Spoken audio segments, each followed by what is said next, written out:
Então vamos embora. Foi? Boa noite, sejam muito bem-vindos ao nosso Pode Escutar, Pode Falar. E vocês sabem que é um prazer enorme estar toda quarta-feira à noite com vocês às 19h30. Uma vez por semana a gente lança um episódio novo para você com convidados maravilhosos que dividem a sua expertise, os seus conhecimentos com tanto prazer e carinho que a gente agradece de coração não só a sua sugestão, mas o aceite de cada convite que a gente tem para estar aqui conosco nessa noite, dividindo tanto conhecimento, dividindo expertise, dividindo com vocês o dia a dia do seu trabalho. E hoje não seria diferente, nem no assunto, gente, porque vocês sabem que o que a gente ama falar é sobre desenvolvimento infantil e também sobre o maternar, sobre o paternar, sobre a relação do casal na criação dos filhos. Porque nós já fizemos vários episódios aqui com vários profissionais também da psicologia que falaram exatamente isso. Que para a gente educar, que para a gente se doar nessa educação, nessa criação dos nossos filhos, a máscara de oxigênio precisa ser primeiro em quem? Na gente, não é verdade? Nós precisamos estar bem para que a gente consiga entregar o nosso 100% na nossa educação, na criação, no nosso amor, no dia a dia, na criação dos nossos filhos. E essa relação, ela depende também de um casal feliz, de um casal bem. E hoje a gente vai falar sobre um assunto que, infelizmente, nas estatísticas tem nos mostrado algo alarmante, que é sobre separações. A gente, com certeza, você conhece alguém, ou infelizmente possa estar vivendo essa situação, ou viveu essa situação, mas o que a gente tem visto muito são pais separados na criação dos filhos. E nem sempre essa separação é de forma madura, é de forma que a gente sabe que os pais se darão o máximo ali de uma melhor comunicação possível para que não afete o dia a dia da criança ou que afete o mínimo possível. Então esse assunto já foi pedido por vocês e eu acho que nós acertamos no time de fazer essa entrevista, de fazer esse episódio, porque ela não mora aqui, ela mora fora do Brasil há muitos anos e é especialista, PhD no assunto.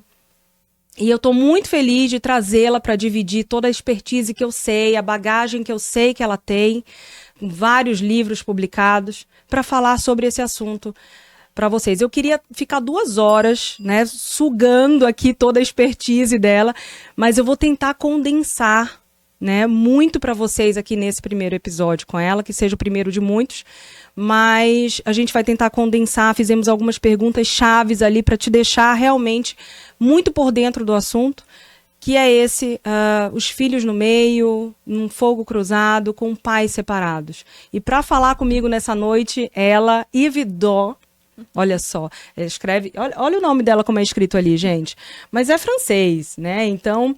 Eu espero ter falado bem direitinho. Yves. É um prazer ter você aqui no nosso podcast. É um prazer ter a tua participação, o teu aceite. A gente ter conseguido casar a tua agenda aqui no Brasil, em Belém, com uma das nossas gravações aqui no podcast. Então, seja muito bem-vinda. Muito obrigada, o prazer é meu. Yves, eu vou te apresentar melhor, quando eu falei que ela tem muita bagagem, gente, eu passaria horas lendo o currículo dela, todas as publicações dela, mas o nosso editor, Masterchef, Cauê Jucá, vai fazer isso também colocando todos os livros, as publicações dela nesse episódio. Dá uma olhadinha, porque eu tenho certeza que você vai ver que tem realmente uma bagagem incrível, uma expertise incrível no assunto, e a gente vai falar... com o Yves e eu vou te apresentar melhor ela nessa noite. Então vamos lá. Yves é brasileira, vive e trabalha na França desde 1999. Já vive mais lá do que aqui, Psicóloga clínica e doutora em psicologia, atua de forma independente em Bordeaux, professora convidada da Universidade de Bordeaux e ainda coordena o diploma universitário. É membro do conselho editorial do jornal de psicologia, que é uma revista de psicologia, lá na França, e da revista de terapia familiar também, na Itália. É isso, Yves? e do Jornal de Psicologia, né, da Revista de Sistemas Psicossociais da Itália também, além de dirigir a coleção de Arte de la Psicoterapie da editora ESF. Tá. Ive é autora de vários livros, como eu falei para vocês, e artigos em diversas línguas, né? Conferencista em vários países, instrutora e supervisora de equipe também. Obrigada. Sensacional.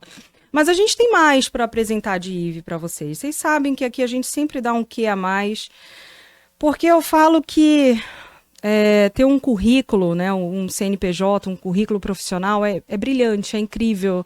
A gente vê a tua jornada, o teu crescimento. Mas quem está por trás da doutora PhD Ive Dó, né? Quem é essa pessoa? Então, Ive é nascida em Belém, do Pará, onde viveu até os 20 anos e leva consigo até hoje a força afetiva das raízes amazônicas que atravessam sua história e sua escuta. Casada com Stefan, mãe de Nina e Tomás, seu trabalho é descrito por muitos como radiante, profundamente humano e transformador, que toca profissionais de diversas partes do mundo, especialmente por sua capacidade de unir profundidade clínica com delicadeza, clareza e humildade. Para quem a encontra, a Ive não é apenas uma terapeuta, ela é encontro. É quem transmite saber sem arrogância, quem ensina sem impor, quem acolhe com coragem e afeto. Sua abordagem nos lembra que, no fim das contas, o essencial na terapia e da vida é o encontro. Participar de um espaço ao lado dela, alguns, né, alunos já disseram que é reencontrar o sentido da prática e redescobrir a beleza de estar a serviço do outro, com inteireza e escuta verdadeira. Parabéns, Ive. Muito bom te ter aqui. É muito bom te apresentar, não só no teu currículo brilhante, mas de saber essa profissional incrível que tem impactado não só os seus alunos, a quem você supervisiona, mas, sem dúvida nenhuma, a quem você atende também. Muito obrigada, não esperava essa apresentação mais íntima assim. Eu adoro o meu trabalho. Eu acho que é isso que acontece. É um diferencial. A gente se encontrar no que a gente ama fazer, a gente se entrega por completo. Não tenho dúvida disso. E, Ive, antes da gente iniciar o nosso tema, que a gente sabe que muitas pessoas estão esperando, que muitas pessoas estão, infelizmente, vivenciando, né, o fato de não estar mais junto com o parceiro, né, o companheiro, o marido, enfim, o pai do filho. A gente sabe que, infelizmente, a estatística é enorme, é gigante, a gente estava conversando sobre isso. Mas a gente queria também entender como surgiu esse interesse, né, por esse tema tão delicado, que a gente sabe que une não só a psicologia, a família, mas com certeza a infância também. Mas antes de você responder, eu preciso agradecer dois dos nossos principais patrocinadores que acreditam no nosso projeto, que acreditam desde o início, né, e que nos impulsiona a continuar, acreditando também que a gente tem impactado muitas vidas.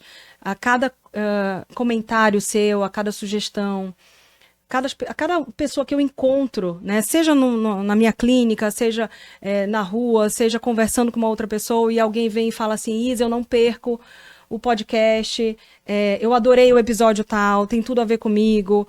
Então, assim, é muito gratificante e impulsiona muito a gente a continuar fazendo esse projeto com tanto carinho, com tanta dedicação também. Né? Então eu falo que a nossa dedicação, ela não é só às segundas-feiras quando a gente grava, ela vem muito antes disso, na escolha de quem vai estar aqui dividindo os seus conhecimentos com a gente, na escolha de um roteiro, na escolha da sugestão do tema, porque a gente tem uma planilha gigante com tantas sugestões que vocês mandam e eu acho isso formidável, incrível. E, de novo, eu quero agradecer a você que está aqui junto com a gente, né, assistindo cada episódio ou aquele que mais te chama a atenção também. Já se inscreveu no nosso canal? Faz isso, comenta, compartilha, para que chegue no maior número de pessoas possíveis. E eu tenho certeza que esse vai ser mais um episódio que vai impactar muitas famílias, muitos pais, muitas mães, e eu tenho certeza que vai impactar mais ainda a infância das nossas crianças. Clínica Audionorte Saúde, muito obrigada por essa parceria, por estar junto com a gente desde o início. Né? O primeiro episódio foi falando da Clínica Audionorte, é um sonho ter construído e ter visto esse crescimento. Quando a gente fala que a gente ama o que faz, é que faz os nossos olhinhos brilharem a cada atendimento. Né? E os meus brilham também a cada atendimento, a cada diagnóstico, a cada reabilitação. E eu amo poder fazer parte da diretoria da Audionorte, né? Amo poder fazer parte desse projeto que eu acho lindo, que é de atender não só crianças, mas adolescentes, jovens, adultos, idosos, não só diagnosticar a perda de audição, mas quando diagnostica, a gente também vai ter a melhor possibilidade de reabilitação auditiva, seja ela através de terapia, seja ela através de aparelhos auditivos convencionais, seja ela através de implantes auditivos também. Então, hoje, a gente tem todas as possibilidades de reabilitação auditiva e é isso que acalenta o nosso coração, porque diagnosticar, chegar a esse diagnóstico não é fácil, dar esse diagnóstico a uma família não é fácil, mas quando você já aponta uma solução, acalenta não só o seu coração enquanto profissional, mas também, sem dúvida nenhuma, aos pais, ao próprio paciente, né, que está recebendo ali essa notícia. Então, fazer parte da Clínica Audionorte, que hoje tem otorrinolaringologia, diagnóstico audiológico, a reabilitação auditiva em todas as possibilidades de reabilitação, não só na terapia, mas até a cirurgia também, avaliação do processamento auditivo, terapia de cabine, exames otoneurológicos, e a gente já trouxe em diversos episódios aqui cada assunto desse para desmiuçar, para mostrar, né, o que cada profissional lá dentro faz e o benefício de cada um dentro da Clínica Audionorte, dentro do nosso quadro clínico hoje que a gente tem para te oferecer. Então, parabéns, Clínica Audionorte, parabéns a essa equipe que eu amo, eu falo que é a minha melhor equipe atualmente, e que a gente continue melhorando juntos também. Um beijo para todos e obrigada, né, por também acreditarem aqui no nosso projeto. Poligastroendoscopia avançada, a poligastro, Ive, quando você passa na Almirante Barroso, não tem como passar despercebida. E ela já está num quarteirão quase inteiro ali, na Almirante Barroso com o Humaitá, né, esquina com o Humaitá, fica entre o Humaitá e Vileta, mas ela já está pegando ali um quarteirão inteiro, porque ela tem crescido muito, hoje em dia praticamente é um hospital dia, que é o HPOLI, eles começaram com endoscopia e colonoscopia, ainda é o carro-chefe e ainda são extremamente conhecidos por isso, mas hoje o quadro clínico da Poligastro também é gigante, né, e tem até exames, tem exames laboratoriais, tem Amaral Costa lá dentro, tem exames de tomografia, ultrassom, tem anestesista de plantão e um quadro clínico realmente para te oferecer em diversas áreas da saúde. Então, ter a Poligastro como parceira e alguém que realmente acredita também no nosso projeto é um sucesso para a gente, sabe? É da gente ter chegado ali num sucesso extraordinário, porque eles são referência aqui e a gente ama falar de quem é referência e agradecer, né, o acreditar, o empoderar a gente aqui no nosso Pode Escutar, mas também parabenizar por, de fato, ser um centro médico cada vez de referência e com atendimento personalizado. E tem 2 unidades, ali na Almirante Barroso e já tem também no Parque Office, né, ali na Augusto Montenegro. Então, e aceita diversos planos de saúde. Então, muitíssimo obrigada. E agora, bebendo água na minha canequinha nova, que eu estava falando para a Ive, que estamos estreando aqui. Muito obrigada, viu, Jungle Studio, né, Diógenes e o Rodrigo, que estão aqui por trás das câmeras também, mas é um cuidado e um carinho, assim, que a gente, agradece muito. Estamos chique agora, né? Canequinha do Pode Escutar. Posso estar bebendo água? Sim. Pode ser outra coisa? Também. Mas é água, gente. Vamos lá. Obrigada, viu? Vamos lá, Ive. Então, conta pra gente, como surgiu esse interesse nesse tema que é delicado, né, para muitas famílias, e que une realmente a psicologia, as famílias e a infância, né? Conta um pouquinho pra gente da tua história. Bem, na verdade eu trabalho e escrevo coisas que surgem na clínica. É a minha atividade clínica que vai ser que vai alimentar a minha reflexão teórica, a minha reflexão no trabalho na universidade, mas também na escritura de artigos e de livros. E essa é a clínica atual. A clínica de hoje, quando você é terapeuta de casal, terapeuta de família, e que você acompanha famílias, crianças, adolescentes no contexto familiar, você vai encontrar um grande número de famílias nas quais os pais são separados e o que a gente pode dizer, essas novas famílias, que não são tão novas assim, mas na qual são famílias mistas, né?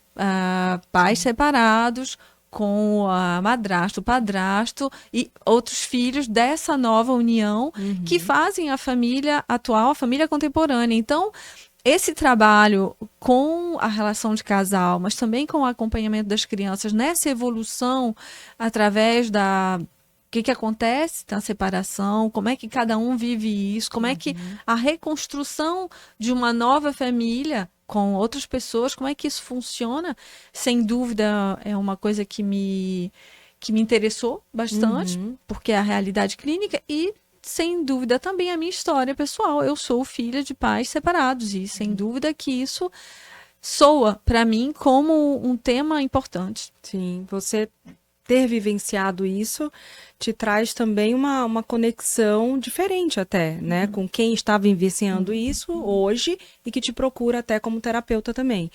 Mas eu tenho certeza que, infelizmente, essa demanda também tem crescido muito, né? Então, você como estudiosa, e a gente estava falando sobre a atual estatística, ela é alarmante e assustadora, né?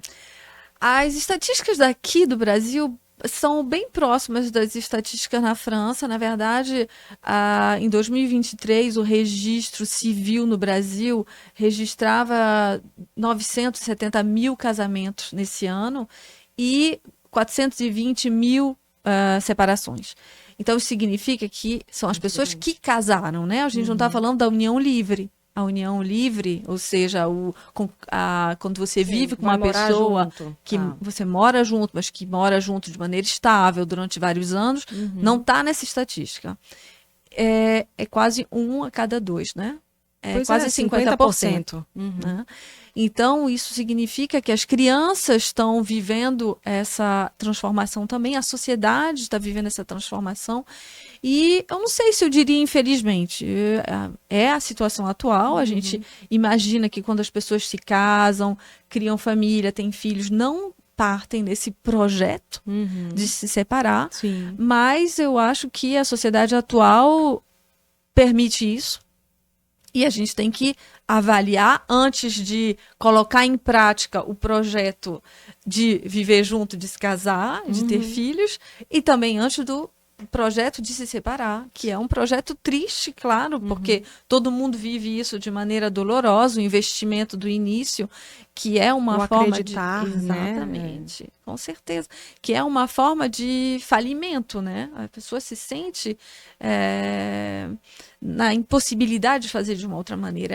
É um sofrimento, é realmente um luto dos projetos de hoje, mas também do projeto do futuro, de como nós nos imaginamos nessa vida.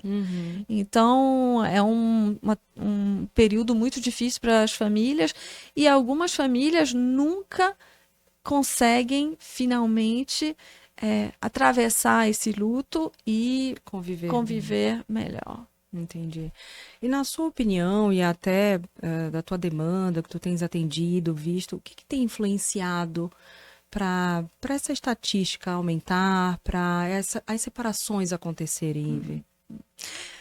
Sempre assim, às vezes as pessoas me dizem, mas a família não vai mais existir, todas as separações, Que medo, gente. as famílias... Não acredito, eu acredito que as famílias se reinventam e o número importante de casamentos prova que as pessoas acreditam no amor, acreditam na vida familiar, construir essa célula, que é uma célula muito importante para todos nós. Sem dúvida. Então, as pessoas continuam a acreditar, isso é importante. Tem a questão da longevidade, né? Nós vivemos mais tempo, os casais vivem mais tempo, então tem mais uma longa vida de casal. Isso é um fator. O outro fator é também, por incrível que pareça, o nascimento dos filhos. Antes, nos anos 50, 60, 70, Que se tinham 10 filhos. ter filhos era um cimento da relação de casal. Hoje, ter filhos cria uma complicação. Por quê? Porque a exigência, então é o terceiro fator, a exigência que a gente tem com relação ao casal é muito maior hoje do que nos anos 50, nos anos 60, nos anos 70. Os anos 70 foi um marco Ainda tava ali, da mudança das exigências de cada um. No casal de hoje, o casal de hoje é um casal que tem que fazer bem para você. É um casal no qual você tem que estar feliz. É um casal no qual você tem que conseguir alcançar os seus objetivos pessoais, profissionais. É um casal em que você tem que se sentir sexualmente muito bem, que você tem que avançar até na sua sexualidade, na sua vida profissional. Então, as exigências para a relação de casal de hoje são muito maiores que há 20 anos, há 30 anos, há 40 anos. A gente observa que os casais vivem uma forma de pressão. E é por isso esse nascimento nos anos 80 dos dois conceitos, casal conjugal e casal parental, o que não existia antes. Era um casal. Hoje a gente faz a separação, o casal conjugal e o casal parental. O casal parental é quando tem filhos, o casal conjugal é desde o início, e esse casal conjugal deve continuar a existir mesmo tendo os filhos. É essa pressão que faz com que a chegada dos filhos crie uma crise no casal. Muitos casais vêm em crise logo depois do nascimento dos filhos. E já foi tema aqui também, né? Com uma psicóloga. E o tema era exatamente esse. Como que fica o casal depois dos filhos, né? Porque antes, de fato, ter os filhos era como você bem falou, o cimento dessa relação, né? E quando não acontecia por algum problema, né, de saúde, tanto, né, do homem quanto da mulher, era uma aflição, né? Antes de realmente você não conseguir ter, e como que não tem filhos e tudo mais. Mas hoje, não só essa dinâmica que muda de cabeça para baixo, de você ter filhos, muda totalmente o teu dia a dia, a tua rotina com o teu marido, mesmo você se programando muito para isso e querendo muito, você só vai viver na prática, né? O que vai transformar o teu dia a dia e da tua relação também. Mas o papel da mulher mudou muito, né, Ive? Sim. Então, antes, eu acho que era muito, muito separado qual era o papel da mulher na criação dos filhos, em casa, e o homem fora e provendo, e era isso que acontecia. Hoje em dia, a gente vê as mulheres, né, conquistando um espaço incrível, né, cada vez maior. Só que isso também te traz uma demanda gigantesca que você tem que dividir com um homem que às vezes também não está preparado para dividir todo aquele cuidado, a paternidade real disso. Sim, com certeza. O papel da mulher mudou, o fato das mulheres trabalharem e terem acesso também a uma outra forma de independência e de autonomia é também um fator que favorizou as separações. Sim. Mas isso não é uma coisa negativa, no sentido em que a gente sabe o contexto das violências conjugais, muito importantes no Brasil e no mundo. As mulheres são ainda muito vítimas de violências conjugais. E então é um coringa, é uma possibilidade poder partir, poder se separar. O que as mulheres dos anos 50, 60, 70, 80 não podiam fazer quando elas não... E até hoje, algumas mulheres que não têm essa independência financeira vivem uma grande dificuldade com violências conjugais, porque a violência conjugal ela não só é física, ela é também psicológica, econômica, sexual e religiosa. Né? Quando alguém obriga você a praticar uma religião ou impede você de praticar a sua religião. Então, as violências no casal, elas podem ser silenciosas. E eu acho que a mulher conquistou um espaço extraordinário, mas de fato ainda não sabem lidar com tantas situações assim, ou ainda se calam, ou ah, já consegue. Eu acho que a maioria dos casos de separações também, né, vendo e lendo um pouquinho sobre o assunto, ela vem daí. Hoje em dia, as mulheres elas também estão tão independentes, conquistaram esse espaço gigantesco, de fato, que hoje em dia elas aturam muito menos qualquer tipo de violência. Então, quando vem qualquer uma dessas violências que você citou, é algo para ela também falar assim, ó, já não quero mais, eu acreditei nisso e infelizmente não aconteceu, né, da forma como eu sonhei, como eu acreditei, e antes que a coisa piore, né, tem umas que conseguem sair, graças a Deus, e tem outras que infelizmente mantêm, né, o casamento por não conseguir sair dessa violência a tempo. É por isso que eu digo que essa estatística que é grande, né, um casal sobre dois, 50%, vou dizer, infelizmente, mas talvez também Talvez felizmente. felizmente, Em sem várias dúvida. situações a gente pode dizer felizmente, porque nós temos que considerar que a violência conjugal é uma violência feita à criança também. Uma criança não é só testemunha de violência conjugal. Uma criança é vítima de violência conjugal. Vê o seu pai e a sua mãe gritar, se bater, vê a sua mãe sendo maltratada pelo seu pai, ou vice-versa. Sem Acontece, é muito menos frequente, mas Sim. pode também acontecer. É uma coisa que é uma violência para a criança. Então, em algumas situações, a separação é também Ameniza alguma muita coisa. que protege, né? E que protege a criança de um contexto de vida violento, Sem dúvida. que tem efeitos. E como a gente sabe, né, os pais são os maiores exemplos, espelhos, né, para essa educação e para o desenvolvimento da criança. Muito mais do que a gente falar, é eles observarem. E se em casa realmente tem essa gritaria, essa discussão, né, essa falta de respeito, e a criança crescer nesse meio, a gente realmente pensar em outras estratégias, né, separando, sem dúvida nenhuma, vai ser o melhor caminho. Mas esse impacto da separação, seja nessa situação, seja numa situação em que a família estava bem e aconteceu, né, alguma coisa que aí eu posso dizer infelizmente, se estavam bem, aconteceu algo que infelizmente trouxe, né, à tona algo que fizesse o casal se separar. Qual o impacto disso, agora pensando na criança, Ive? O que eu observo é que as crianças não são ostracizadas como foram no passado. Hoje tem tantas crianças separadas que não é uma coisa assim, ele é filho de pais separados, como em uma outra época que você era colocado de lado porque era filho de pais separados. Hoje é frequente. É frequente e os amiguinhos podem até ser um recurso de como é que você faz, como é que é na sua casa.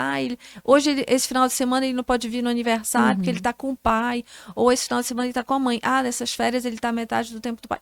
Isso virou uma retórica frequente no diálogo entre as crianças.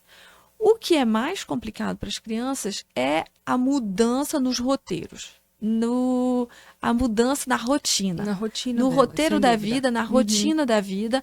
Então, a ideia é que os pais possam ajudar ao máximo para que a rotina da criança não se transforme de maneira muito diferente. Por exemplo, quando os pais se separam e mudam de casa.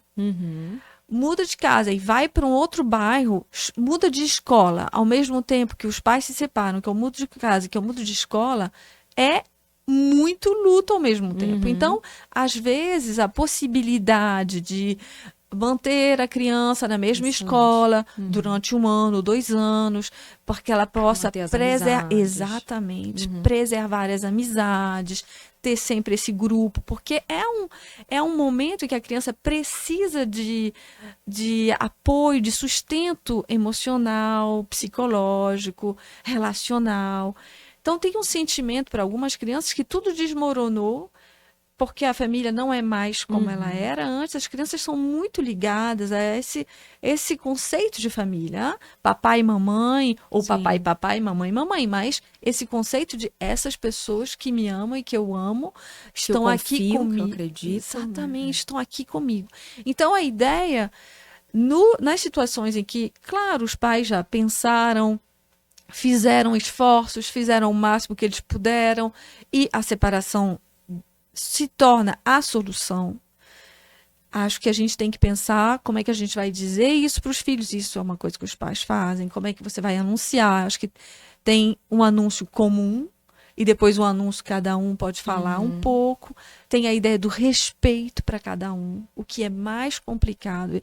E as crianças que vêm com mais sintoma na clínica, para mim, são crianças nas quais tem uma briga entre os pais. E às vezes uma briga, como é que eu vou dizer, silenciosa. Não é assim, eu grito com o outro. É, eu desqualifico o outro, eu não respeito o outro, eu não considero o outro como um pai, uma mãe competente. Ah, sua mãe já esqueceu isso. Ah, seu pai, de qualquer maneira, ele não vai vir buscar você. Ah, essas palavras assim. Então, a criança não vê o pai gritar com a mãe gritar com o pai, se separaram. Mas se vê em pouco. Muito negativo, coisas negativas de cada um. Exatamente. Que faz com que a criança fica com dificuldade a continuar tendo confiança nos dois e a continuar sendo autorizada a amar os dois, a confiar nos dois, a se referir aos dois com serenidade. As crianças, elas avaliam muito de maneira dicotômica o bom, o que não é bom, o que é justo, o que não é justo, o que é gentil, o que não é gentil. Não tem muito cinza, é sempre preto ou branco na análise inicial das crianças. Eles têm pouca capacidade de ver não é muito bem assim, é um pouco radical, o que é normal, porque eles estão construindo a maneira deles de ver o mundo.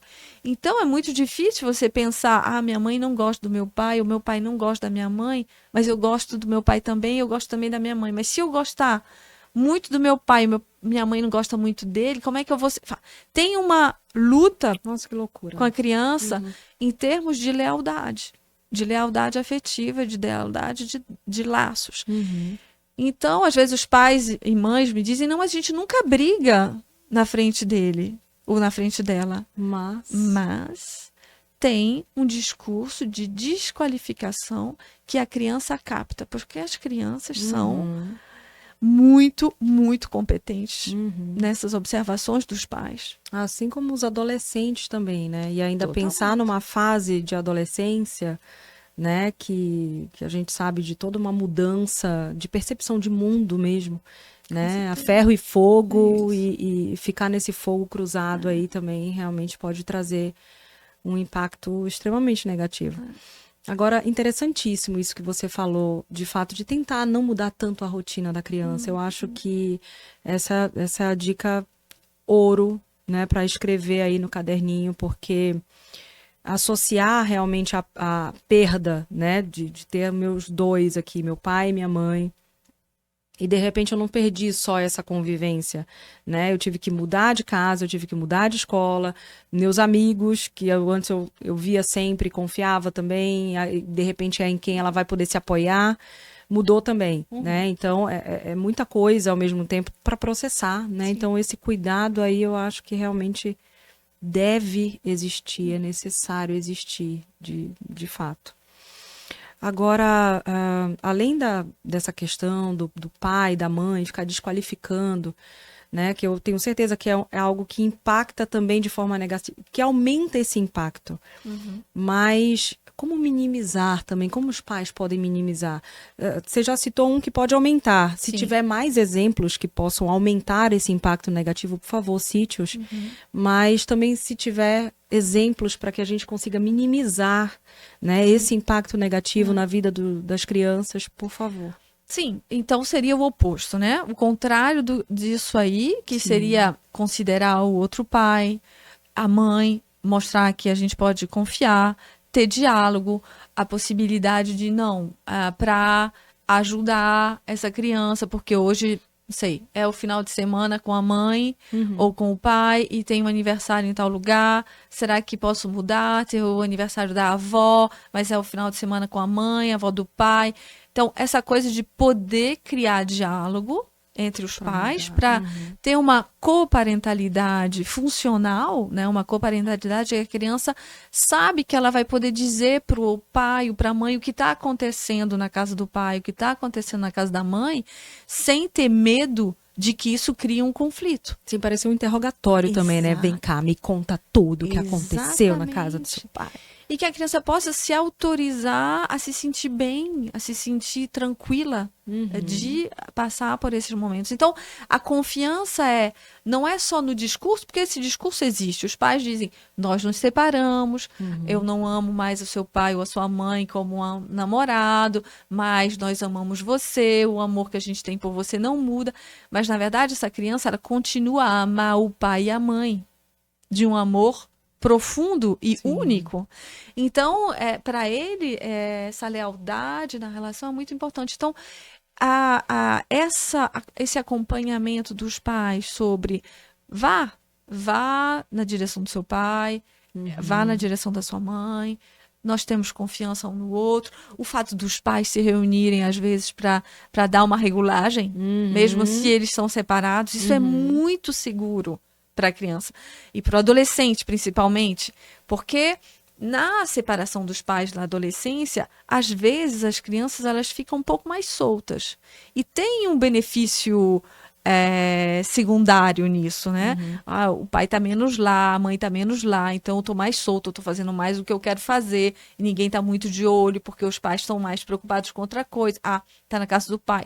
E o fato dos pais se unirem para dizer existe um limite aqui. Tem um limite. Isso dá uma segurança que é muito importante. Mas tudo que a gente está dizendo aqui é válido quando não tem violência conjugal. Claro. Porque quando tem violência conjugal, a coparentalidade não é possível. Porque o outro exerce uma pressão, uma tensão, o medo, né? É a diferença da violência conjugal entre o conflito conjugal e a violência conjugal é que no conflito conjugal não tem medo incluído e na violência conjugal tem medo. Então, bom, eu faço essa parênteses porque às vezes a gente pode dizer, mas essa esposa, tá bom, ele foi violento com ela, mas ele não é violento com os filhos, por que ela não quer essa parentalidade, ela não favoriza isso, não quer sentar e conversar com esse homem. Em algumas situações, não é possível. Ela está muito ferida, né? E esse risco da violência pode passar através do controle da criança. Sim. Eu quero ver a sua mãe. Me dá o telefone para eu ligar para ela. Você liga para sua mãe e você diz isso. Você liga para o seu pai e você diz isso. Então, a gente tem que pensar essa coisa do diálogo. Ela é fundamental na vida de nós todos, nas vidas relacionais. Tudo é relação, Patrícia. Tudo é relação na vida. E na vida a gente cresce se perguntando como o outro me trata, como eu trato o outro e como eu me trato. Sim. Então, isso tudo, as crianças, a gente não tem, é verdade, a gente diz sempre isso, né? Não tem, para ser pai, para ser mãe, não tem escola. Ninguém aprende. Não é muito assim, porque a gente aprende na vida com a observação. A observação e a experimentação são as melhores maneiras de aprender. Sim. E nós, toda a nossa vida, nós vimos casais funcionar. Nós vimos pais fazerem com os filhos. Como é que faz aqui? Os pais dos nossos amigos, os casais, os pais dos nossos amigos, os tios, as tias. Nós vimos isso. São esses vários exemplos que nos moldam também, né? Que nos moldaram. Totalmente. Não é só o exemplo dos nossos pais. Sim. Esse é um exemplo importante, mas todos esses exemplos são elementos que nós vamos trazer para a nossa parentalidade. Como é que eu vou ser mãe? Como é que eu vou ser pai? Algumas vezes, nunca como a minha mãe. Algumas vezes as pessoas dizem isso. Nunca eu vou fazer como a minha mãe. Bom, a gente faz. Mesmo sem querer, na verdade. Mesmo você sem tem querer, muito às vezes a gente faz. Mas é verdade que filhos de pais violentos, por exemplo, não necessariamente serão violentos. Mas eles vão ter que lutar contra uma violência que foi um modelo para eles. Sim. E isso é alguma coisa que que marca também, que pode transformar os casais. Por exemplo, quando a gente fala o que faz essa separação. Às vezes você não sabe como o outro vai ser e mesmo como você vai ser quando você exatamente, for pai e for mãe. Com certeza. Eu digo, na França a gente tem um ditado que é assim, antes de ser pai e mãe, você tinha princípios. Quando você vira pai e mãe, você tem filhos. Exatamente. E os princípios... A teoria tá ali, mas a princípios tua prática é outra completamente diferente. Exatamente. E você faz o que funciona. Com né? certeza. Você vai fazer o que vai funcionar para tua Com rotina, para certeza. tua família, para o que você acredita, para que você, né? Até porque são duas pessoas com criações diferentes, né? Que traz na bagagem todos esses modelos, né? Que vai fazer do seu paternar, do seu maternar um único, né? E a tua rotina, o teu dia a dia vai ser realmente o que você vai fazer, é o que vai funcionar para você, né? Mas sempre com o que você acredita, com o que você estudou, com o que você viu aqui no podcast, com o que você trouxe na bagagem, né, de tantas experiências aí. E eu estava pensando aqui, Ive, se na tua opinião existe alguma idade dessa separação que possa ser mais impactante para a criança, pensando nesse desenvolvimento dela, sabe? Hoje eu estava conversando no salão com uma amiga e ela me contou, eu contei o assunto, né? Um dos assuntos esse. E aí ela falou assim, poxa, Izzy, na hora que você falou, eu até me veio um gatilho, né? Essa palavra tá na moda também, né, Ivy? Todo mundo fala assim, um gatilho para isso, um gatilho para aquilo. Insight, né? Um insight. Um gatilho, tá. E aí ela comentou que houve, quando ela tinha 10 anos de idade, uma separação dos pais em que ela ficou extremamente doente. Gente, tem carapanã aqui. Mosquitinho. Tu vai me colocar em preto e branco, tentando matar esse carapanã, ou tu vai só cortar, por favor? Obrigada. Cauê disse que vai me deixar. Tá bom, gente, era um carapanã aqui. E aí, ela me contando que ela tinha 10 anos de idade e ela sofreu absurdamente com a saída do pai e ela ficou tão doente que ela não conseguia comer. Então, ela emagreceu muito, mesmo indo para médicos e tomando isso, tomando vitaminas e tal, e todo mundo, ela disse que seguravam ela para tentar dar uma sopa, tentar dar alguma coisa, porque ela sentiu muito. Então, eu fiquei pensativa na idade, e se, na tua opinião, nessa forma de impactar, se existe uma idade assim que, nossa, aqui impacta mais ou impacta menos, o que você acha? Eu acho que a adolescência é uma fase que não é fácil.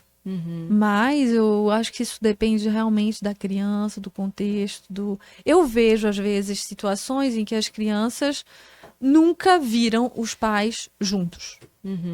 Porque não tem nenhuma lembrança, quando eles eram pequenos, de como é que eram os pais. Porque os pais se separaram quando eles eram bebês, quando eles tinham 2 anos, quando eles tinham 3 anos. As lembranças são muito poucas. E eles se constroem dessa maneira. E eu observo, às vezes, situações na adolescência. É super complicado. Eu penso em uma situação clínica em que o jovem estava sentindo que alguma coisa estava acontecendo, era super difícil para eles, e os pais vieram em terapia. Eu disse, bem, vocês têm que anunciar. Porque está acontecendo, essas angústias, essas crises de angústias na escola, essas explosões, é que ele está sentindo que está alguma coisa acontecendo e que ele é o único que não sabe. E os pais diziam, mas a gente tem muito medo de anunciar, porque justamente ele vai tão mal, ele está tão mal, é complicado.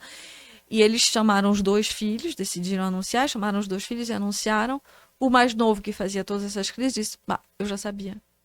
E o mais velho começou a chorar, porque ele não tinha percebido ou imaginava que essas tensões, esses conflitos eram a rotina do casal, e eles diziam, mas o mais novo já tinha percebido isso, e os pais achavam que ele ia desmoronar. Que o mais novo ia desmoronar, no caso, né? E não foi o caso. Entendi. Porque ele já estava se preparando para isso, mas o mais velho, que estava numa forma de negação dessa realidade, ficou muito abalado, na verdade. E às vezes eu vejo adultos. Os pais seguram até os filhos irem embora. E quando os filhos vão, eles se autorizam a se separar.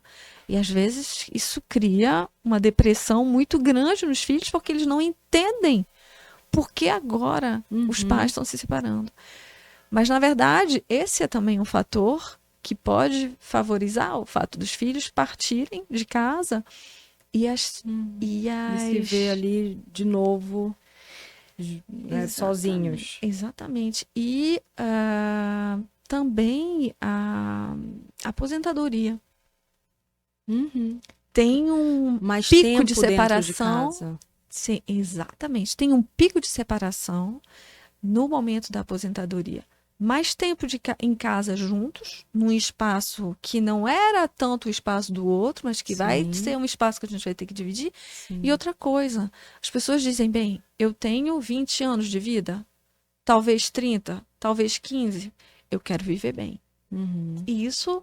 Então, eu acho assim, uma coisa que pode tocar cada um em momentos diferentes da vida, mas o diálogo pode ser salvador para essas situações. E a gente já vai falar disso, mas antes eu queria te fazer mais uma pergunta, Ive, que eu acho que para os pais que estão nos assistindo, o que pode ser revelador em sinais que essa criança possa dar, né, em relação à mudança de comportamento, a como ele aceitou, né, como ele está vendo essa separação.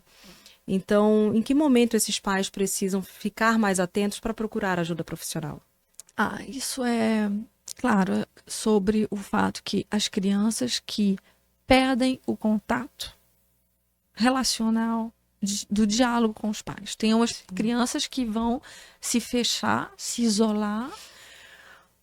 Claro que os telefones, as telas são um argumento muito importante para isso, mas não são os únicos argumentos, né? As telas, eu estou no meu quarto, eu sou adolescente, eu quero ficar aqui, não quero, a gente não vai chatear ele, não vai atrapalhar ele, porque ele é adolescente, não vou deixar no quarto. Essa coisa do isolamento é um elemento importante, a gente tem que ter cuidado com isso. Outra questão são as condutas a risco. Sim. Nas drogas, os contatos com amigos que a gente não conhece muito e não traz mais para casa os amigos, e as condutas a risco do ponto de vista também sexual. É um período, sim, que a gente tem que estar de olho. Isso vai acontecer mais na adolescência, né? Mas na infância, eu diria o isolamento. O fato da criança se fechar, não querer muito mais falar. Claro que tem um tempo do luto que a gente tem que respeitar. Mas esse tempo ele pode ser acompanhado não necessariamente só com um profissional. Eu sou psicóloga, mas eu penso realmente que a ideia, né, que todo mundo vá ver um psicólogo. Eu acho que o psicólogo tem que passar na vida das pessoas. É um momento importante, mas eu acho que as pessoas, mesmo se não vão ver um psicólogo, devem ter essa sensibilidade para perceber essa mudança. Mas, Patrícia, algumas vezes os pais estão tão maus nesse processo, estão vivendo tão mal essa separação, que eles têm que atravessar já essa dor, que é um pouco difícil. Então, às vezes, é o papel também da família, de observar. Perfeito. A fazer realmente a rede de apoio, né? Exatamente. Essa rede de apoio é muito importante para a criança, para ele se sentir presente. Eu escrevi agora um livro que vai sair em outubro, sobre adolescentes, entre 11 e 15 anos, de acompanhar as famílias. E nesse livro eu falo da importância do padrinho, da madrinha. É aí o papel. Padrinho, a madrinha, o tio, a tia, os avós. Vem no cinema, não necessariamente vamos falar do que aconteceu, seu pai, sua mãe, mas vamos no cinema, vamos falar de você. Distrair um pouco, né? Tirar um pouco daquele meio, daquela rotina. Só isso daí já vai trazer um benefício com certeza, gigante. Outros vínculos. Sim. A criança, autorizar a criança a investir também esses outros vínculos é importante de qualquer maneira. Aí, né? Dindo, Dinda, titio, titia ama, titia cuida. Para só no slogan aí, vamos fazer mais presença, né? De fato, não só na vida da criança, mas na vida da sua amiga, do seu amigo, para que esse contexto familiar seja o melhor possível, né? E importantíssimo olhar realmente o isolamento, o quanto tempo essa criança ou esse adolescente, né, fica no seu quarto, as amizades, para onde vai, para onde vem. Eu acho que você está atravessando essa dor, mas olhar também para o outro é importantíssimo. E busque ajuda no momento em que você achar que não está conseguindo mais lidar sozinho com isso, não só dos seus familiares, quanto de um profissional também da psicologia, sem dúvida nenhuma. E agora o diálogo, né? Porque você citou algumas vezes aí o quanto é necessário e muitas vezes transformador, enriquecedor, porque eu acredito que uma das possibilidades dessa separação, Ive, seja exatamente a falta do diálogo, né? É você não entender mais o outro, e quando você se vê nessa situação da aposentadoria, nessa situação de tô mais dentro de casa, tô com mais tempo em casa, os filhos foram embora, e agora? Né? Parece que eu não reconheço mais, não conheço mais aquela pessoa com quem eu convivi tanto tempo, né? Exatamente. E aí essa falta de diálogo, ela já te coloca um muro gigantesco entre você e o seu companheiro, o seu marido. Então, como trazer de volta esse diálogo? A relação de casal, tá? Toda relação é viva, né? É um elemento vivo. Uma relação não é uma coisa que você coloca em um lugar e para ali, tá bom, a gente tá junto, é perfeito, tá ótimo, pronto, ponto. Não, a relação é viva. É como uma horta que você tem que ir todo dia. Você não tem que ir horas e horas todo dia, não é possível. Na vida que a gente tem, a gente falou no início desse podcast, a vida que a gente tem entre o trabalho, os filhos e tal, tem prioridade, tem momentos que são mais de tensão, que você tem muitas coisas para fazer, mas você tem que ir todo dia. Você tem que olhar todo dia se não tem sei lá, uma lagartinha que está comendo toda a sua horta. Você tem que olhar todo dia, você tem que colocar um pouco mais de água, você tem que olhar todo dia e alguns dias você tem que passar mais tempo. O casal é isso, o casal você tem que todos os dias significar ao outro que ele existe para você, que ele é importante para você.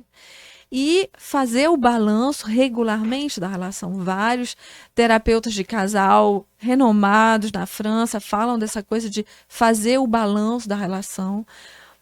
A gente tem um tempo de trajeto. Como é que você está? Como é que você está vivendo a nossa história? Como é que você se sente? Quais são os seus projetos? O que você tem vontade? O que você quer esse ano? Ano passado, o que você queria? Não necessariamente só no final do ano, mas Sim. a ideia de também falar da perspectiva do futuro. 4 pilares num casal. Um casal, os 4 pilares da relação de casal são a comunicação, o afeto, que a gente pode chamar isso de amor, a gente pode chamar isso de respeito, de cuidado, o afeto, a sexualidade e os projetos. Às vezes, na vida, tem um dos 4 que não estão no máximo. Tem problema. Um banco pode ter 3 pés. Mas se cada um desses pilares, desses pés que sustentam a relação, não são alimentados, não são favorecidos, e as coisas vão ser difíceis. E sexualidade é diálogo, é relação. Não tem essa separação entre sexualidade e relação, não existe. A questão de construir projetos para o futuro é diálogo. Perfeito. Eu estava aqui lembrando que eu fui escrever com o João. Eu até estava falando, nossa, que legal, porque foi realmente algo que trouxe muito diálogo.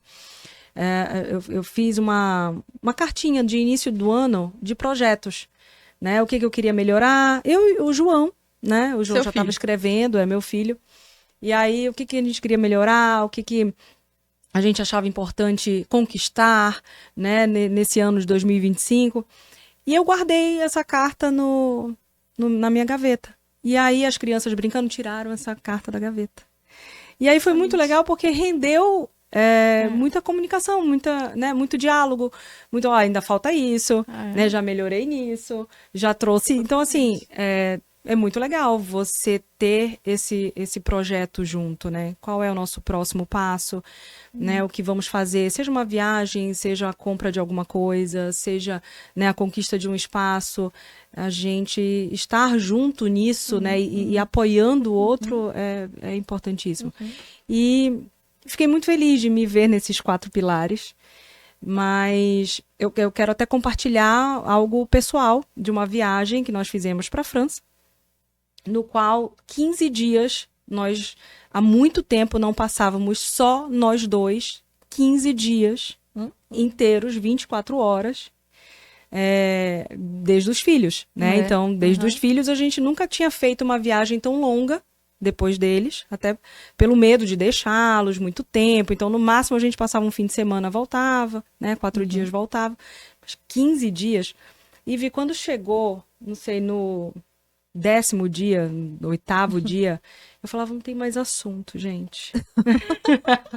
Não tem mais assunto, e o que está acontecendo, né? E aí eu falava assim, meu Deus, e comecei a conversar, eu sou muito, né, nessa parte cristã, de conversar mesmo ali com, né, os meus pensamentos com Deus, e falar assim, Senhor, me mostra, né, alguma coisa. E foi incrível que a gente sentado no metrô, esperando o nosso metrô chegar na estação, e aí uma pessoa aleatória viu a gente conversando em português, e ela era baiana até, e aí ela chegou com a gente, não sei se eu te contei isso, não contei, Ivy.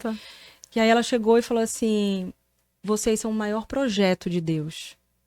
Você é a maior riqueza dela, ela é a maior riqueza sua. E conversem entre si. Aquilo, eu falei, gente, Deus mandou, né, essa pessoa realmente falar exatamente o que eu queria. E mudou, Ivy, mudou. O que aquela mulher falou naquele momento, eu acho que a gente conversava até sobre a parede que não era riscada no metrô da França, não tinha, sabe? A gente começou a ter muito mais diálogo e mudou a nossa viagem. Como a comunicação foi o teu primeiro pilar apontado e como isso faz diferença no casal. E até de você, uma coisa que me travava muito era de falar exatamente como eu estava me sentindo. Então eu demorava muito para falar para ele o que eu não gostava. Entendeu? Tipo assim, olha, eu não gostei disso, né? Então eu demorava muito. E aí ele ficava, o que você tem? Nada. Mas tá ali, emburrada, né? E hoje já é mais fácil de falar exatamente o que eu tô pensando, às vezes até na hora. Não quero falar na frente de quem tá ali, mas eu mando uma mensagem, eu falo assim, olha, né, não gostei. Isso faz total diferença. Sim. E como que você pensou em trazer mais diálogo para as famílias, Ivy? Bem, eu criei um jogo, né? Você sabe? Eu criei um jogo que se chama... Que no início eu criei para casal e para terapia de casal, ou o que eu chamo a terapia individual, que é uma terapia de casal disfarçada. Tá. Quer dizer, a pessoa vem em terapia individual, mas só fala do casal. Meu marido isso, a minha mulher isso, não, a gente fez isso. Mas não vem em terapia de casal, vem uma terapia individual. Tá. Então eu criei um jogo nesse contexto e, na verdade, no início eu criei esse jogo, eu fiz vários protótipos. O jogo se chama Amor Monstro. Aqui! Olá, Rodrigo. Bora mostrar aqui. Amor Monstro. Amor Monstro. Amor Monstro. Casal, Amor Monstro. Exatamente. Por quê? Esse monstrinho que eu adorei quando eu vi pela primeira vez, isso é a ideia fofíssimo mesmo. Da psicologia, de como é que você, quando você é terapeuta, você tem que estar aberto ao que acontece ao seu redor, porque as metáforas são, obrigada, Patrícia, as metáforas são uma vantagem do ponto de vista terapêutico. Você não vai mudar concretamente a realidade da vida do outro, mas o que você vai mudar é a maneira que ele tem de observar a realidade dele. Essa mulher que fez a intervenção terapêutica no metrô de Paris, ela não mudou a sua realidade. Ela mudou a maneira que você tinha de pensar e de ver a sua realidade. Você é o tesouro da sua vida, a maior riqueza da vida do outro. E essa afirmação vira realidade. Então, ela mudou a maneira de vocês pensarem lá. Você diz, ai, tá pobre aqui, gente, tá pobre, eu não tô tendo o que a gente vai se dizer, como é que a gente vai conversar. E ela disse, não, é riqueza, não é pobreza. Você pensa pobreza, eu te digo que é riqueza, isso muda as coisas. Então, às vezes, ter esse diálogo é um pouco difícil. E o jogo é isso. O jogo favorece de maneira com humor, com um pouco de humor, de brincadeira, com a metáfora, com a ajuda de um terceiro elemento. Nesse caso que você contou do metrô, o terceiro elemento foi ela. Uhum. No caso do jogo, o terceiro elemento é o amor monstro, Sim. que é esse monstrinho. Que é o termo que o Nicolas Sadona, que é a pessoa que fez os desenhos desse monstrinho, que eu vi um dia numa exposição e eu adorei as imagens que eu vi. E eu comprei alguns e, bom, e utilizei às vezes um pouco com alguns casais. E depois eu decidi criar esse jogo, porque eu tive um convite para ir fazer uma longa formação sobre terapia de casal na Suíça. E eu disse, bem, os suíços são muito chiques, eu não vou poder levar para eles 6 cartas. Eu vou ter que fazer um verdadeiro jogo que se chama... Esse jogo é o que a gente chama um fotolinguagem. Na verdade, é um pictolinguagem, porque as imagens são originais, né? Sim. Não é uma foto, é um desenho. E nesse projeto, finalmente, quando eu fiz os primeiros protótipos, eu dividi com várias colegas, porque eu queria que eles experimentassem. Eu experimentava, mas eu estava certa do meu jogo, eu estava confiante, mas eu queria que outras pessoas experimentassem. Então, 20 jogos saíram da vida Um estudo e de foram caso. utilizados. E algumas das minhas colegas disseram, mas Ive, você só utiliza em terapia individual, em terapia de casal? Porque eu utilizei em terapia familiar. Ah, bom, você utilizou em terapia familiar. E foi assim que... Mas é verdade. Essa coisa do diálogo é muito interessante. Como é que o seu filho vê o seu casal? É uma pergunta que a gente nunca faz. E é uma pergunta fundamental na terapia. Muitas vezes eu estou em terapia de casal, eu peço para os filhos virem para que eles me digam o que eles veem do casal dos pais. E eles são fenomenais. Quando eles vêm em terapia, eu digo, preciso de ajuda. E é tão importante Vem aqui. a gente entender a percepção deles, né? Exatamente. Nossa Senhora. E quando eu pensei em criar esse jogo, Amor Monstro era o nome que o Nicolas tinha dado para esses monstrinhos. Eu achei que foi gigantesco, como nome muito interessante. Eu falei, eu quero os monstros, eu quero também o nome, porque Amor Monstro é o monstro da grandiosidade da relação, pode ser monstro de gigantesco, monstruoso, enorme, mágico, fundamental, exuberante, estupendo. Mas pode ser monstro da monstruosidade negativa da coisa. E monstro em italiano, no latim, monstro, mostrare, que quer dizer mostrar, demonstrar, ou seja, testemunhar. tudo a ver. E esse bichinho, ele tem um monte de olhos que olha para todo lado. Tem algumas imagens que são vários olhos. E é o que a gente quer isso, é revelar a relação. Ajudar o outro a ver como eu me sinto nessa relação, como eu me penso nessa relação. E a partir dessa descoberta, você pode se ajustar. Perfeito. Para acompanhar o outro, para que a relação fique ainda melhor. E você diria o principal objetivo do jogo é trazer criar diálogo. Criar diálogo. Não só entre o casal, como você falou, mas na família. Na família. Eu já na França esse jogo também foi publicado. Os primeiros 500 já foram. Eu criei agora, reeditei 1000 novos. Tem 4 línguas, é isso? Tem 4 línguas, Aqui tem a versão brasileira só em português, mas o que a editora artesã que me acompanhou nesse projeto chamou a versão europeia, em 4 línguas, em francês, italiano, inglês e espanhol. E o projeto inicial era no âmbito terapêutico, utilizar por terapeutas. Mas a minha editora na França, com quem eu trabalho há muitos anos, Sophie Courreau, que é uma pessoa muito interessante, me disse, não, Ive, esse jogo vai ajudar muita gente. Você não pode fazer um manual só para terapeutas. Os terapeutas têm facilidade, vão saber lidar com isso. Você tem que fazer um manual para todo mundo, que todo mundo possa utilizar, que não seja só. E foi isso que eu fiz. Esse jogo, na verdade, é um jogo que é um instrumento, uma ferramenta clínica, mas que não é exclusivo para os Para os terapeutas. profissionais. É Por para exemplo, eu todo tenho mundo. em casa, eu acho que a gente jogou direitinho, mas vamos falar como é que joga? Né? Rendeu muita conversa, foi muito legal, mas você sabe que eu ainda não tinha pensado para os filhos. Você me deu uma excelente ideia, né, de ver o João, a Maju, de repente me respondendo. Porque as figuras realmente, gente, são o máximo. E você. Porque assim, você interpreta ela de uma forma. O outro interpreta de uma outra forma completamente diferente da sua. Então, assim, tinha horas que eu falava assim, nossa, mas por que você escolheu isso daqui? Aí eu falei, não. Aí quando ele me explicava, eu falei, nossa, que interessante, sensacional. Então, assim, vamos explicar como é que joga? Vamos. Tem 25 cartas. Certo. Então, na verdade, a gente coloca as cartas, as 25 cartas. Vou passando umas cartinhas aqui, Rodrigo, só para o pessoal ver.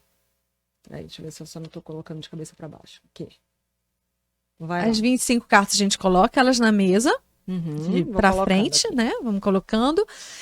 E, na verdade, a gente tem 22 questões. Tem outras cartas de 22 questões. Sim, verdade. Então, a gente faz uma pergunta e o outro deve responder e eu também devo responder essa pergunta. Tá, os dois respondem. Os dois respondem. Tá certo. Então, sempre as perguntas são que carta representa, por exemplo, a gente podia fazer uma pergunta, Sim. que carta representa a relação que você tem com seus filhos hoje? Tá, Pode ser, então, o Joca e a Maju. tá. Tá? Que Não é a carta? mesma, necessariamente a mesma Isso já é uma carta para pergunta cada pra um. mim? Ah, se você quiser, por que não? Por que não? Deixa eu ver. Peraí, né? Das que eu Então já vamos coloquei distribuir. aqui. E aí você tem que escolher uma carta Muito bom. e você tem que dizer por quê. Tá. Qual delas eu acho que representa A sua relação, a por minha exemplo, relação com o Joca. com o João. Com o João, Com perdão. o João.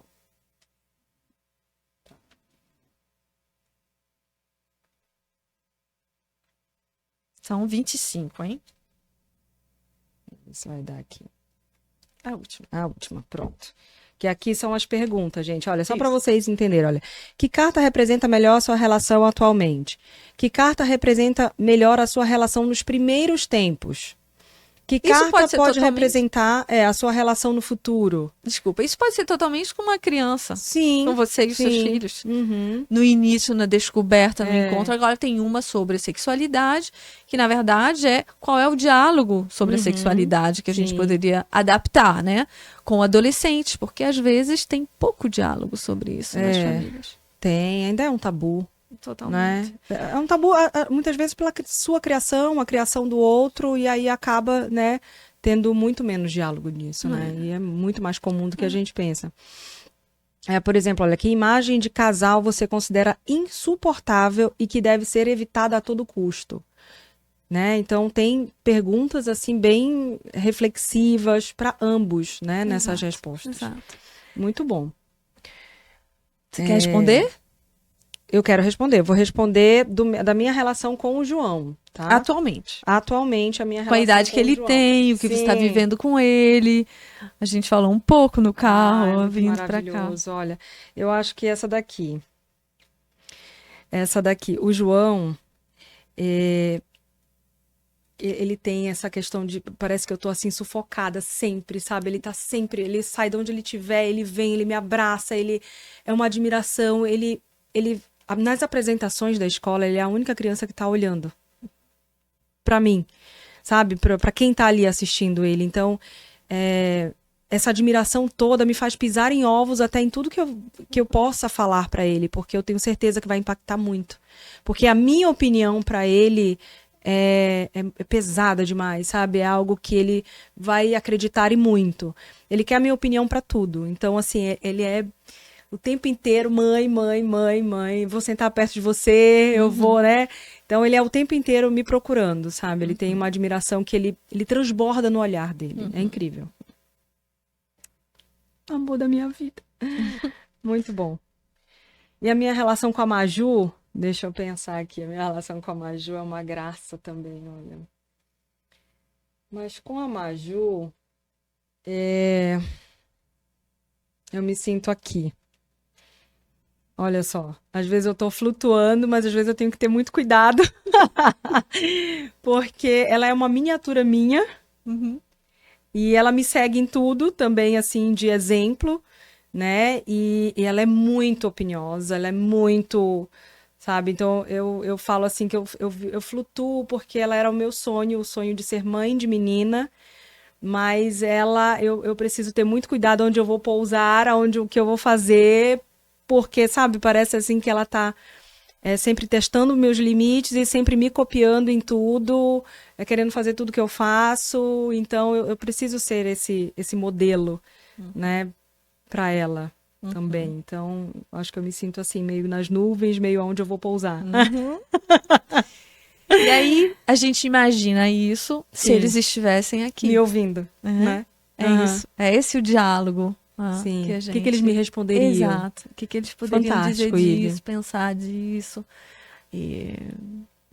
Então, na verdade, de um jogo que poderia ser exclusivamente de casal, a gente pode também fazer sozinho com o Sim. seu casal e com uma intencionalidade um pouco diferente. Pode ser também um jogo que Uhum. atravessa as relações também familiares. Perfeito. Excelente. Não tinha parado para pensar, né? Tinha brincado com o meu marido. Eu falo brincado, né? Mas é uma forma sensacional de você trazer realmente uma comunicação importantíssima para pro teu relacionamento. Importantíssima, porque mudou muita coisa, né? Eu comecei a enxergar. A gente não fez todas as perguntas ainda, estamos indo por partes, Hum.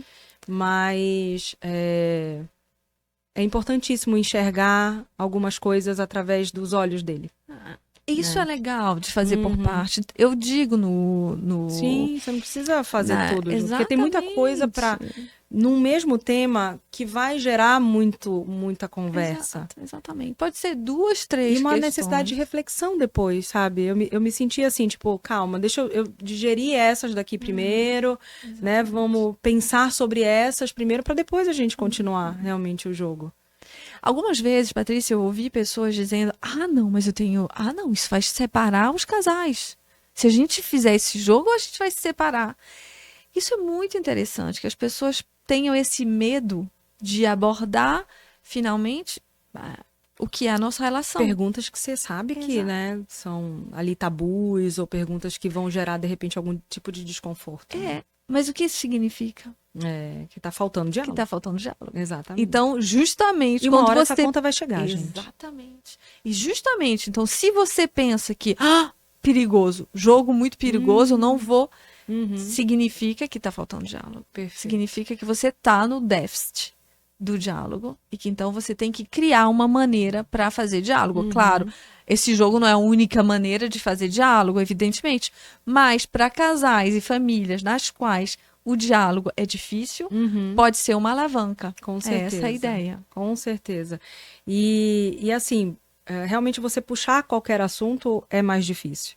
E aí você tendo ali, olha, já tem uma pergunta pronta aqui, né? Então vamos seguir esse roteiro, vamos seguir essas perguntas aqui. Então já te ajuda, É um já facilita esse início que pode ser difícil, totalmente. E né? eu não tô falando de você. Eu tô falando da Da cartinha. cartinha, Essa eu cartinha, interpretei eu dessa escolhi forma. essa cartinha porque ela traz isso, e na minha relação eu penso nisso. Então já tem uma coisa que não é, eu não me dirijo somente a você. Eu tô Uhum, falando para esse terceiro elemento uhum, que é o amor monstro. perfeito. E no dia que a Ive testou com a gente a primeira vez, só para dar mais esse exemplo para vocês que estão aqui nos assistindo, foi interessantíssimo porque eu não me dava conta de repente, do que estava acontecendo e para ele era uma falha. E foi interessantíssimo porque eu não vou lembrar qual foi a cartinha que ele escolheu, mas ele na hora ali no joguinho, ele revelou que ele se sentia só à noite, porque a gente sempre foi de assistir muitas coisas juntos, muitas séries juntos, a gente tinha muito esse momento da gente estar, né, vamos assistir nossa série, vamos assistir um filme, vamos assistir isso, E era o momento em que tava nós dois, né, ali juntos compartilhando, né, aquele momento. E aí no dia a dia, na nossa correria, na rotina, que não é fácil, né? Olha que horas são, Ive, numa segunda-feira, né? Em que desde de manhã eu tô fora de casa, levei os filhos no colégio, aí ele foi pegar, e aí eu trabalhei, vim pra cá pra gravar, né? O podcast.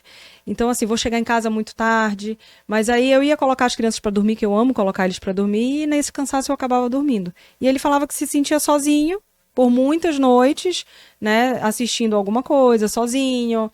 E que eu não tava ali, né? E aí eu comecei a falar pra ele, então, mesmo que eu durma, tipo, quando você for pegar o João pra colocar no quarto dele, me acorda, né? Tipo, a gente pode conversar, a gente pode assistir alguma coisa juntos e a gente tem feito mais isso. Então é muito interessante porque assim, não era algo que eu achasse que estaria incomodando, mas se ele não falasse, eu não ia saber. Então, Verdade. Porque importantíssimo. não era um incômodo muito grande, é essa Sim, coisa. Você vai Não só vai vai acumulando guardando, umas guardando. camadinhas. Eu acho que eu me lembro da carta, porque eu Tu tenho uma lembra? grande memória visual. Qual foi a carta? Eu acho que Ive? foi essa. Essa daqui? Que ele ficava Ele pescando ficava. você, tinha que esperar fazer Sim. você voltar, e que estava lá esperando, como na pescaria. Meio Acho que sozinho, né? eu Chateado. acho que foi um pouco. Ai, amor, eu te Eu acho que amo. era essa. Vida, eu te amo, eu amo a nossa família.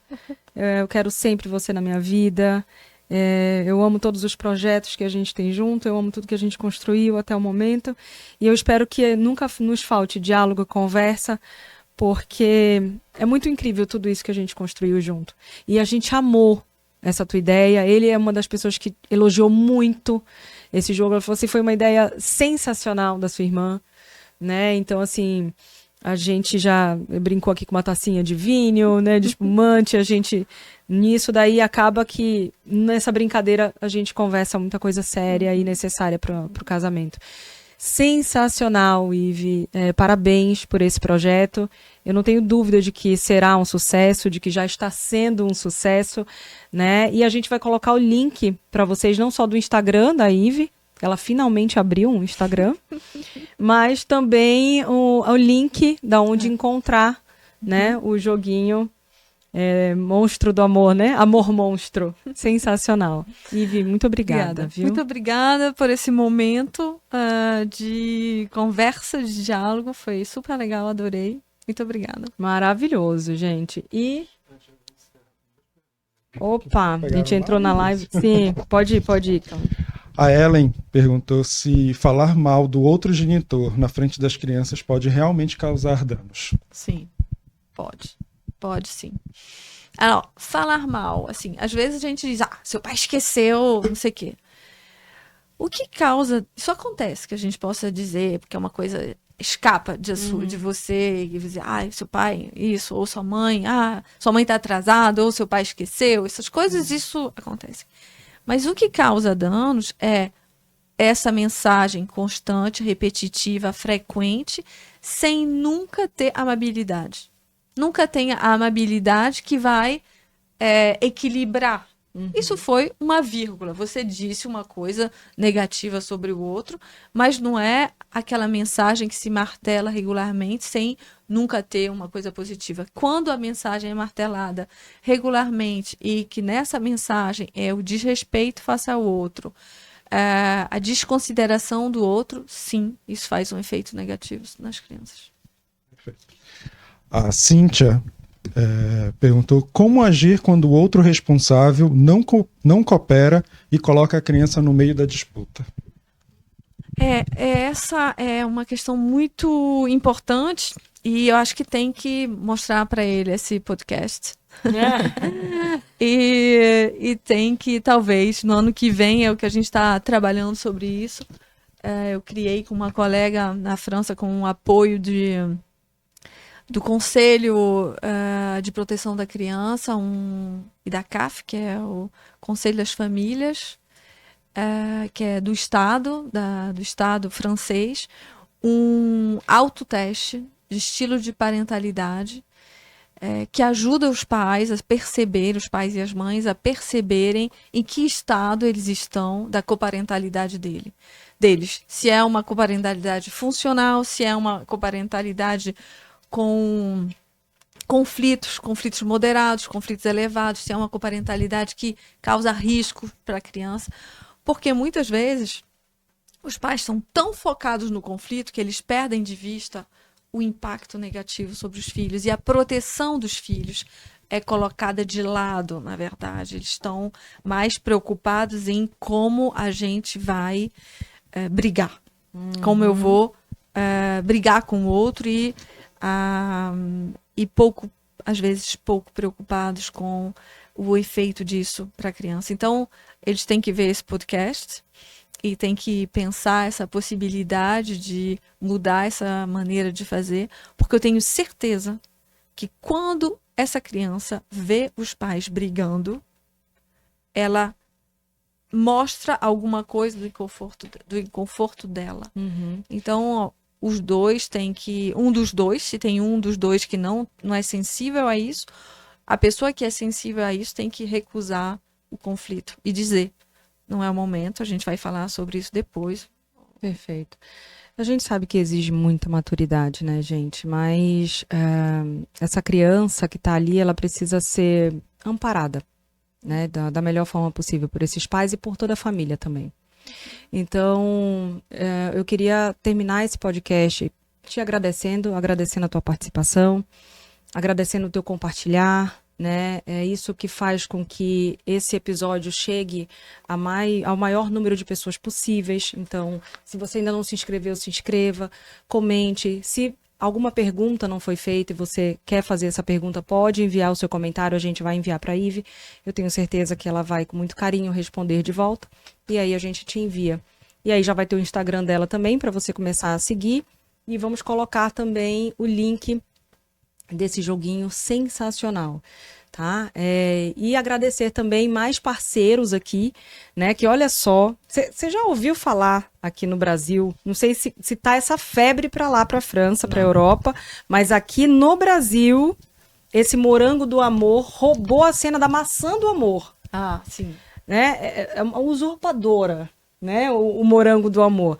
E vamos provar o melhor, que é de Lenoca. Não tenho dúvida. Não tem dúvida, né? Exatamente. Não você já vai provar o melhor morango do amor. Feliz.